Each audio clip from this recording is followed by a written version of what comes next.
இன்னைக்கு உலர்ந்த இனிப்பு மாங்காய் தான் செய்ய போறேன். எப்படி செய்யலான்றத பார்க்கலாம். இதுக்கு கிளிமூக்கு மாங்காய் எடுத்துக்கிட்டாதான் நல்லா இருக்கும். இதுல கொஞ்சம் இனிப்பு சுவையும் இருக்கும், புளிப்பு சுவையும் இருக்கும். இதை கழுவி கொண்டு வந்திருக்கேன். இப்ப தோல் சீவிடலாம்.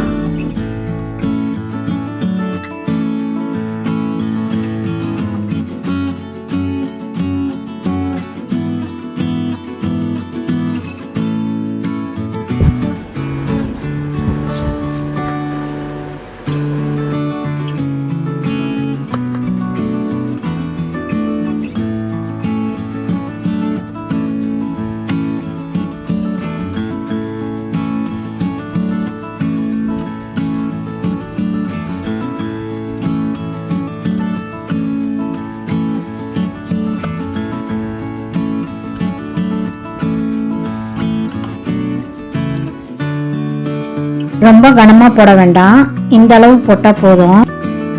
அடுத்து என்ன செய்யலான்றத பார்க்கலாம். ஸ்டவ் பற்ற வச்சுக்கலாம். தண்ணி வச்சிருக்கேன். தண்ணி கொஞ்சம் காயட்டும். இப்போ மாங்காவை வேக போட்டுடலாம். தண்ணி நல்லா கொதிச்சிருச்சு. இப்போ வேக போட்டுடலாம் மாங்காவெல்லாம்.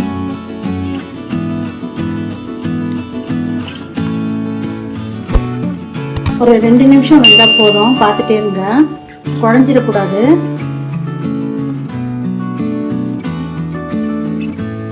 லைட்டாக கிண்டி விட்டுக்காங்க, ஏன்னா அப்படியே ஒரே இடத்துல அப்படியே இருக்கும்.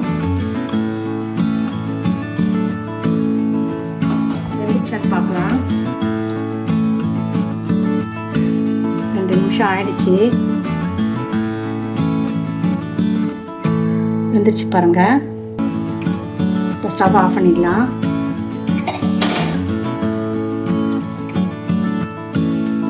இதெல்லாம் எடுத்து வடி விட்டுடலாம் நல்லா.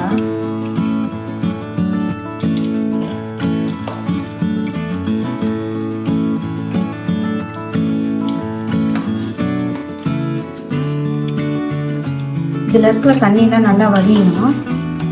நல்லா தண்ணி வடிஞ்சிருச்சு. ஆனால் சூடு இருக்கணும். சூடு இருக்கும் போதே தான் மிக்ஸ் பண்ணணும். பாருங்க, நல்லா சூடு இருக்குது, ஆவி வர தெரியுதா? இப்போ இதில் சேர்த்துடலாம் பாத்திரத்தில்.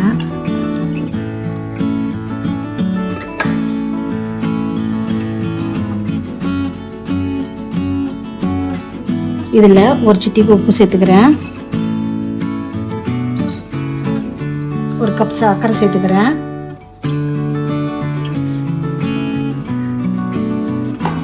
சர்க்கரை சேர்த்த பிறகு அப்படியே குலுக்கி விட்டுக்கோங்க. 2 நாளைக்கு நல்லா ஊறணும். நல்லா சூடோடு இருக்கும்போது சர்க்கரை சேர்த்திங்கன்னா சர்க்கரை மெல்ட் ஆகி நல்லா தண்ணி விடும். அதுலேயே நல்லா ஊறட்டும். கரண்டி வச்சு கிளறாதீங்க, நல்லா குலுக்கி விட்டு வைங்க. 2 நாளைக்கு நல்லா அப்படியே ஊறட்டும். போதும் இந்த அளவு. இப்போ தட்டு போட்டு மூடி வச்சிடலாம். 2 நாளைக்கு நல்லா ஊறட்டும். மறுநாள் ஒரு தடவை குலுக்கி விட்டேன் நல்லா மாங்காயை. இப்போ 2 நாள் ஆயிடுச்சு. சக்கரை தண்ணியில் நல்லா ஊறி இருக்குது. இப்போ ஒன்று எடுத்து பிளேட்டில் அடிக்கலாம். எல்லாத்தையும் எடுத்து தட்டில் வச்சுட்டு உங்களுக்கு காட்டுறேன். சக்கரை தண்ணியில் ஊறின மாங்காய் எல்லாம் எடுத்து பிளேட்டில் அடுக்கி வச்சுட்டேன். மிச்சம் இருக்கிற இந்த சக்கரை தண்ணியை வேஸ்ட் பண்ண வேண்டாம். இதை அப்படியே ஜூஸாக எடுத்து குடிச்சிக்கலாம். மாங்காயெல்லாம் எடுத்து பிளேட்டில் அடுக்கி வச்சுருக்கேன். 2 பிளேட்டில் வந்திருக்குது. இப்போ இதை எடுத்துன்னு போய் வெயிலில் வச்சிடலாம். 2 நாளைக்கு நல்லா காயட்டும். 2 நாள் நல்லா காஞ்சிடுச்சு. மறுநாள் நான் இப்படி திருப்பி போட்டு வச்சேன். நல்லா காஞ்சிடுச்சு. இந்த அளவு காஞ்சா போதும். இப்போ நம்ம சர்க்கரையில் புரட்டி எடுத்துடலாம். கப் சர்க்கரை எடுத்து மிக்சியில் பவுடர் பண்ணி கொண்டு வந்திருக்கேன். அதை இந்த பிளேட்டில் சேர்த்துக்கிறேன். ஒரு மாங்காய் பீஸுங்களை எடுத்து பவுடர் சுகரில் நல்லா கோட் பண்ணி எடுத்து வச்சுக்கலாம்.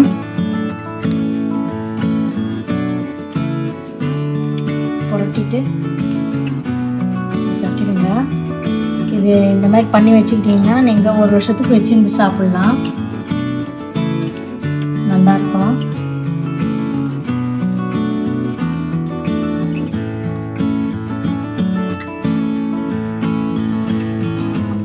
எல்லா ட்ரைடு மேங்கோவையும் சுகரில் கோட் பண்ணி எடுத்துட்டேன். இதை ஏர்டைட் கண்டெய்னர்லேயோ இல்லாட்டி கிளாஸ் ஜார்லேயோ போட்டு ஸ்டோர் பண்ணி வச்சுக்கலாம். நீங்கள் இந்த சீசனில் நீங்கள் செஞ்சு வச்சுக்கிட்டீங்கன்னா எப்போ வேணாலும் எடுத்து சாப்பிட்டுக்கலாம். நீங்களும் செஞ்சு பார்த்துட்டு உங்களுடைய கருத்துக்களை சொல்லுங்கள். ஆரோக்கியமான உணவு, ஆனந்தமான வாழ்வு.